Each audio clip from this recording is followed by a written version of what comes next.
All right, great, good. Yeah, congratulations on the nomination. Thank you. That means a lot. Your life has changed dramatically in the last 3 years, and then particularly in these last 3 months. No doubt. Okay? Yeah, not lying. It has been a big difference. What's it mean to you, especially these last 2-3 months of your life? It is a good reward for the patience of being in a maximum security penitentiary. You know, all the times when I could have acted up, or all the times when I could have went one way and I was like, I know this ain't forever. I'm going to just ride this out, and I know it's going to be my time again. And now it is my time again, and I appreciate everybody that wrote me letters telling me to be patient and wait, everybody that, you know, helped me to see that, you know, as long as you got your faith, you know, you can ride anything. There's nothing too scary where I'm going to just give up, you know what I mean? I've seen hell and everything after it, so. It's been some very interesting articles out recently. This man here is responsible, Papa G, getting a lot of press out about you all. Let me ask a comment about one of the things that I read. Certainly you're here at the family now. You all call this a family. What's it mean for you to be here with Death Row? It means that I have to give my 110% so that all the rappers under me can give their 110%, so that everybody else, all the peer rappers like the Dog Pound or Snoop, to give their 110%, should give his 110%, Papa G give his 110%, and that's what makes Death Row Death Row. That's what makes us have record-breaking album sales and things like that. Is we give 110%.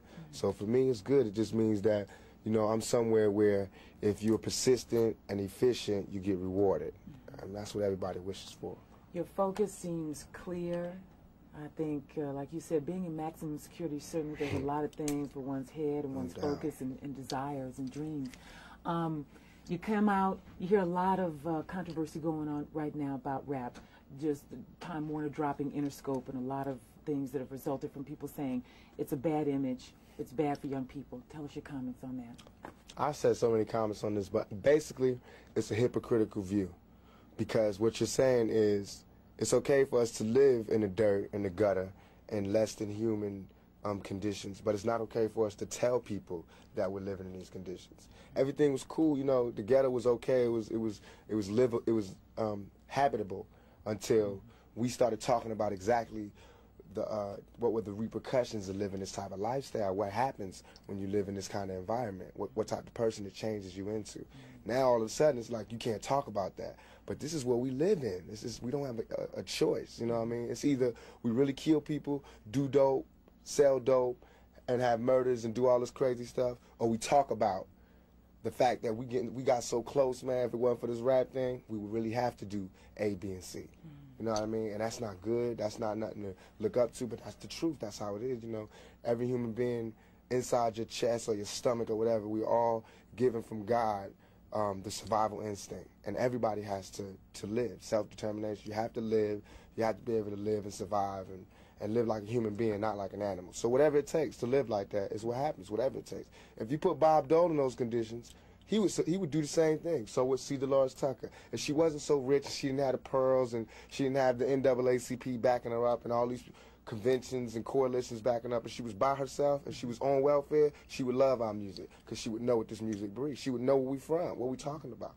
But from where she at, she can't understand and not understand where they coming from, because now that I got money, it's hard for me to hear a lot of the stuff that we got to listen to. But I can't be a hypocrite, though. I got to understand it's only a few dollars that's keeping me from being that right there. Image is everything. Papa G is taking good care of you guys, you know. Tell me what it means to have George Price behind you all out there in terms of publicity, really getting the word out and the truth as you all want to speak it. What does that mean to you? I think that along with the other artists on Death Row, Snoop, Dog Pound, Trey, everybody, Nate, we're all outstanding in our field. And I think that Suge, in terms of being a manager, a CEO, he's outstanding in this field.